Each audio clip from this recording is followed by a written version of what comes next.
Right breaking news అయితే చూస్తున్నాం. Sunitha Williams భూమికి చేరేందుకు మార్గం సుగమమైంది. అంతర్జాతీయ అంతరిక్ష కేంద్రంలోకి క్రూ-10 వ్యోమగాములు ఇప్పటికే చేరుకున్నారు. తాజాగా ఐఎస్ఎస్ తో క్రూ డ్రాగన్ వ్యోమనౌక అనుసంధానమైనట్టుగా తెలుస్తోంది. అయితే రేపు భూమికి తిరిగి వచ్చే అవకాశం ఉందని నాసా వెల్లడించింది. మొత్తానికి సునీత విల్మోర్ తో పాటు భూమిపైకి మరో 2 వ్యోమగాములు రానున్నారు.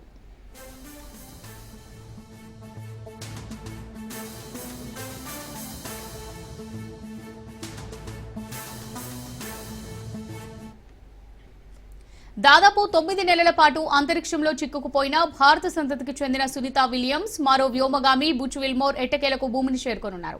మరికొద్ది గంటల్లో వారు తిరుగు పయనం మొదలవనుంది. అమెరికా కాలమానం ప్రకారం మంగళవారం సాయంత్రం వారు భూమి మీద ల్యాండ్ అవనున్నారు. ఈ మేరకు నాసా తాజా అప్డేట్ను ప్రకటించింది.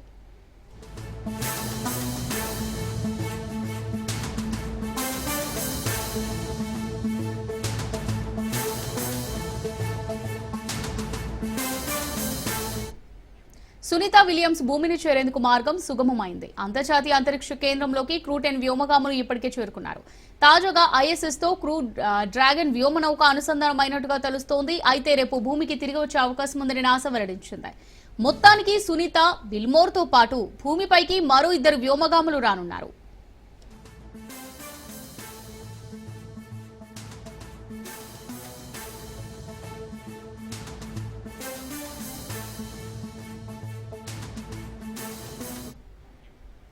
దాదాపు 9 నెలల పాటు అంతరిక్షంలో చిక్కుకుపోయిన భారత సంతతికి చెందిన సునీత విలియమ్స్ మరో వ్యోమగామి బుచ్ విల్మోర్ ఎట్టకేలకు భూమిని చేరుకోనున్నారు. మరికొద్ది గంటల్లో వారు తిరుగు పయనం మొదలవనుంది. అమెరికా కాలమానం ప్రకారం మంగళవారం సాయంత్రం వారు భూమి మీద ల్యాండ్ అవనున్నారు. ఈ మేరకు నాసా తాజా అప్డేట్ను ప్రకటించింది.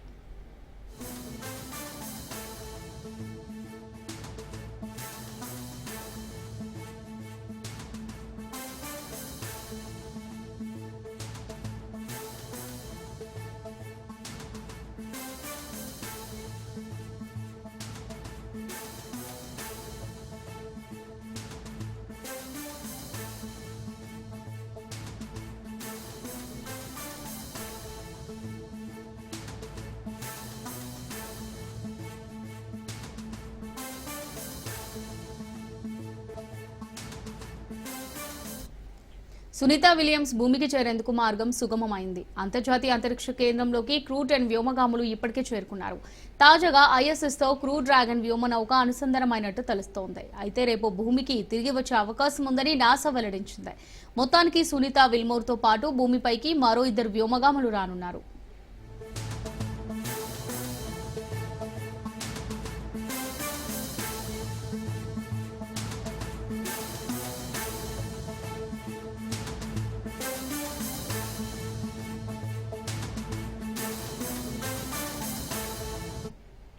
దాదాపు 9 నెలల పాటు అంతరిక్షంలో చిక్కుకుపోయిన భారత సంతతికి చెందిన సునీత విలియమ్స్ మరో వ్యోమగామి బుచ్ విల్మోర్ ఎట్టకేలకు భూమిని చేరుకోనున్నారు. మరికొద్ది గంటల్లో వారు తిరుగు పయనం మొదలవనుంది.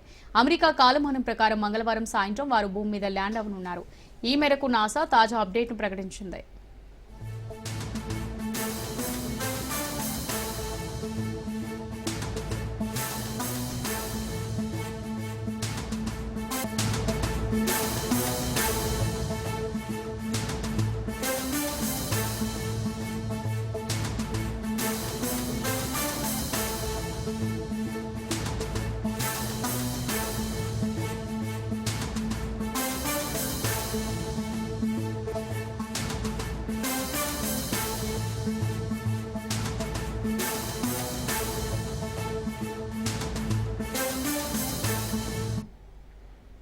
ఇక హైదరాబాద్ జూబ్లీ హిల్స్ లో కారు బీభత్సం సృష్టించింది. మెట్రో పిల్లర్ డివైడర్ ను ఢీకొట్టి రోడ్డుకు అడ్డంగా నిలిచింది కారు.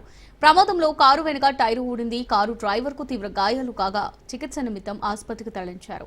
కారు బీభత్సంతో స్థానికులు భయాందోళనకు గురయ్యారు. కృష్ణానగర్ నుంచి జూబ్లీహిల్స్ చెక్ పోస్ట్ వైపు వెళ్తుండగా ఘటన చోటు చేసుకుంది. అయితే మద్యం మత్తులో కారు డ్రైవ్ చేసి ఉంటాడని అనుమానాలు వ్యక్తమవుతున్నాయి. ఘటనా స్థలాన్ని పరిశీలించిన పోలీసులు విచారణ చేపట్టారు.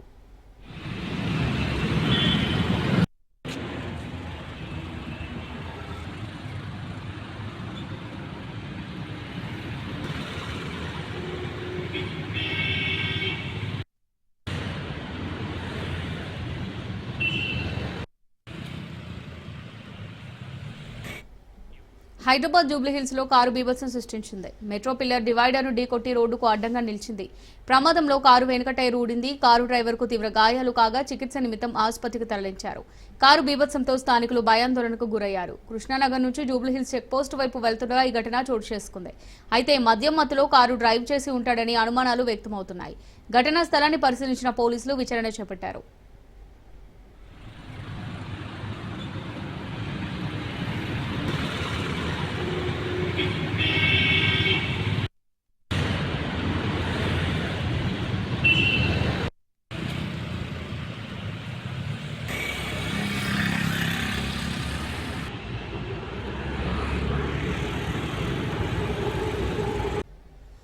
సీఎం రేవంత్ రెడ్డిపై బీఆర్ఎస్ ఎమ్మెల్యే హరీష్ రావు విరుచుకుపడ్డారు. అసెంబ్లీని అబద్దాలకు వేదికగా మార్చారని ధ్వజమెత్తారు.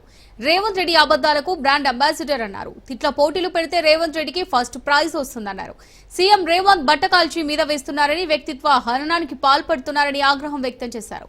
కేసీఆర్ తెలంగాణ జాతిపిత అయితే రేవంత్ రెడ్డి బూతుపితగా పేరు తెచ్చుకున్నారని మండిపడ్డారు. కేసీఆర్ గారు తెలంగాణ జాతిపితగా పేరు తెచ్చుకుంటే రేవంత్ రెడ్డి గారు బూతు పితగా పేరు తెచ్చుకున్నారు. బూతులు మాట్లాడింది బహుశా ఆయనకు బువ్వ లోపలికి పోదు కావచ్చు. నోరిప్పితే బూతులే.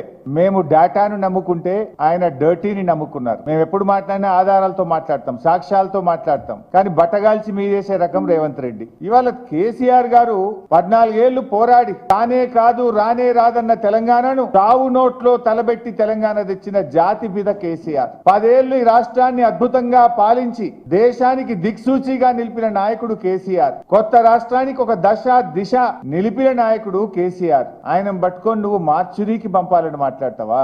నీకేమైనా విజ్ఞత ఉందా? సంస్కారం ఉందా? చావును కోరుకుంటావా? తెలంగాణ సాధించిన జాతిపిత కేసీఆర్ చావును కోరుకునే నీకు సంస్కారం ఉందా అని నేను అడుగుతా ఉన్నా. ఫార్మాసిటీ ఇవాళ ఏదో 4th సిటీ అని గొప్పగా మాట్లాడుతున్నావు. నీ ఫార్మాసిటీ ఆ రోజు ఏం చెప్పినావు? పాదయాత్రలు చేసిండ్రు వీళ్ళు. సీతక్క గారు, బట్టి విక్రమార్క గారు, ఉత్తమ్ కుమార్ రెడ్డి గారు ఈ ఫార్మాసిటీ ప్రాంతంలో పాదయాత్ర చేసి కేసీఆర్ గారు మీ భూములు లాక్కుంటున్నాడు, ఫార్మాసిటీ వద్దు, కాంగ్రెస్ అధికారంలోకి వస్తే మీ భూములు మీకు వాపసిస్తామని మాట్లాడింది కదా. ఆ రోజేమో కాంగ్రెస్ అధికారంలోకి వస్తే మీ భూములు మీకు వాపసిస్తామన్నారు. కానీ ఇవాళ ఏమంటుండ్రు? కేసీఆర్ గారు ఆ రోజు 15,000 ఎకరాలు ఫార్మాసిటీ కోసం సేకరిస్తే ఇంకా 15,000 ఎకరాలు సేకరిస్తారట. నోరా మోరా మీది? భూములు వాపసిస్తామన్న మీరు మరో 15,000 ఎకరాల భూమి సేకరిస్తాము అని చెప్తే మీకేమన్నా కొద్దిగా ఉన్నదా? ఇలా రుణమాఫీ విషయంలో నాలుక మట్టబడ్డది. ఇదే రేవంత్ రెడ్డి ఏమన్నాడు? 2 లక్షల పైన డబ్బులు కట్టుండ్రి, మీకు కూడా మాఫీ చేస్తా అన్నాడు. నువ్వు ముఖ్యమంత్రివి, నీ మాట నమ్మి డబ్బులు కట్టిన పాపానికి ఇవాళకి రుణమాఫీ అయితలేదు. 2 రూపాయలు 3 రూపాయల మిత్తికి తెచ్చి కట్టింది. కొత్త అప్పులైనవి తప్ప ఇవాళ వాళ్ళ రుణమాఫీ ఎప్పుడు చేస్తావో దానికి ఒక సమాధానం లేదు ప్రభుత్వం నుంచి. అడుగుతా ఉన్నా, ఎప్పటిలోగా సంపూర్ణమైన రుణమాఫీ చేస్తారు? ఇవాళ మొత్తం రుణమాఫీ చేయాలంటే 49,500 కోట్లు కావాలి. నువ్వు చెప్పింది 31,000 చేస్తా అన్నావు, కానీ చేసింది 16-18 చేసినావు. పావుల 30 పైసలే చేసినావు. ఇంకా ఆటాన బారాన మంది మిగిలే ఉన్నారు ఊర్లల్లో. అది ఎప్పుడు చేస్తావో చెప్పాలి. నువ్వు నిజంగా చేసినా అంటే ఏ ఊరికి పోదామో చెప్పు, ఎప్పుడు పోదామో చెప్పు, నేను మాట్లాడడానికి మీ వెంట రావడానికి సిద్ధంగా ఉన్నాం. ఇవాళ మీరు ఆనాడు ఉచితంగా చేయాలి ఎల్ఆర్ఎస్ అన్నారు, కానీ ఈ రోజు మీరు ఎల్ఆర్ఎస్ కట్టాల్సిందే. 31 తారీఖు డెడ్ లైన్ అని పేద ప్రజల మెడ మీద కత్తి పెట్టి ఈ డబ్బులు లేని కష్టకాలంలో, ఆర్థిక మాంద్యంలో ఇవాళ ప్రజలను డబ్బులు కట్టాలని ఎల్ఆర్ఎస్ పేరిట తెలంగాణ ప్రజల రక్త మాంసాలు పిలుస్తున్నది ఇలా కాంగ్రెస్ పార్టీ. నీకు నిజాయితీ ఉంటే, నీతి ఉంటే, నువ్వు మాట్లాడే మాటలో నిజం ఉంటే, మనిషివైతే నువ్వు ఇచ్చిన మాట ప్రకారంగా ఎల్ఆర్ఎస్ ను ఉచితంగా చేయి. లేదంటే ఆనాడు రాజకీయం కోసం మాట్లాడినాం, మేము ఇలా పేదల రక్త మాంసాలు పీలుస్తామని చెప్పి చెంపలేసుకొని ప్రజలకు క్షమాపణ చెప్పాలని రేవంత్ రెడ్డి నేను డిమాండ్ చేస్తా ఉన్నా. రోజా రొయ్యల పులుసు గురించి మాట్లాడు. మరి ఉత్తమ్ కుమార్ రెడ్డి పోయి చేపల పులుసు తినొచ్చిండు మొన్న. ఉత్తమ్ కుమార్ రెడ్డి సతీ సమేతంగా చంద్రబాబు నాయుడు గారి చేపల పులుసు తినొచ్చి మొన్న ఏం చేసిండు? మొత్తం కృష్ణా నీళ్లు ఆంధ్రప్రదేశ్ తీసుకుపోతుంటే సపరేట్ చేతులు కట్టుకుని నిలబడ్డాడు ఉత్తమ్ కుమార్. ఇప్పుడు 34 తక్కువ అని మాట్లాడుతుంది. 34 తక్కువ అంటే 24 కూడా వాడుకోలే వీళ్ళు. ఈ సంవత్సరం ఎంత వచ్చింది తెలుసా బైసాబ్? Not even 24. 24% కూడా మన కృష్ణా నదిలో ఈ సంవత్సరం నీళ్లు వాడక ఇవాళ నల్లగొండ, మహబూబ్ నగర్ లో పంటలు ఎండుతున్నాయంటే కాంగ్రెస్ ప్రభుత్వ వైఫల్యం, చేతగాంతనం, చంద్రబాబు నాయుడుకు రేవంత్ రెడ్డి గారి గురుదక్షిణ, ఉత్తమ్ కుమార్ రెడ్డి దంపతులు పోయి ఆడ తినొచ్చిన చేపల పులుసు పుణ్యం. ఎందుకు మాట్లాడరు? ఇట్లా ఈ తిండి రాజకీయాలు మాట్లాడితే చాలా ఉంటాయి. మోడీ గారు కూడా గతంలో నవాజ్ షరీఫ్ దగ్గరికి పోయి ఓ రోజు భోజనం చేసి వచ్చిండు. అంత మాత్రాన దేశ ప్రయోజనాలు తాకట్టు పెట్టిండు అనొచ్చా మనం? రాహుల్ గాంధీ గారు చైనా క్లబ్లలో పోయి అప్పుడప్పుడు తినొస్తుంటాడు. అంత మాత్రాన చైనాకు భారతదేశాన్ని రాహుల్ గాంధీ తాకట్టు పెట్టిండని అనొచ్చా మనం? ఈ చిల్లర, ఈ తొండి రాజకీయము తిండి రాజకీయం రేవంత్ రెడ్డికి తప్ప ఎవరికి రావు. ఏమి తొండి రాజకీయం తిండి రాజకీయం చిల్లర మాటలు.